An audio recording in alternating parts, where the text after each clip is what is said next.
Rizky Bilar dan Lesti Kejora dilaporkan ke polisi.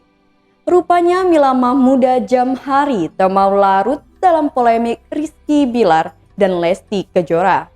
Melalui akun media sosial, Mila Mahmooda Jamhari bakal menuntaskan laporan Lesti Kejora dan Rizky Bilar. Mila Mahmooda Jamhari sendiri ingin fokus dengan kesibukannya melakukan aktivitas pendampingan.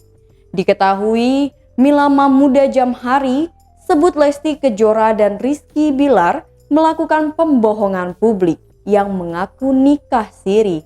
Alhasil, Lesti Kejora dan Rizky Bilar sukses meraup keuntungan dari dunia entertainment. Namun keduanya kini punya masalah besar karena melakukan pembohongan publik seperti yang dikemukakan oleh Mila.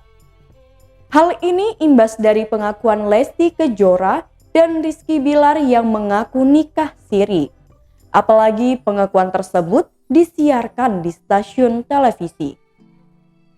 Mila Mahmooda Jamhari merasa dibohongi oleh Lesti Kejora dan Rizky Bilar melalui Facebooknya. Selain itu, Mila Mahmooda Jamhari siap untuk melaporkan Lesti Kejora dan Rizky Bilar ke pihak kepolisian.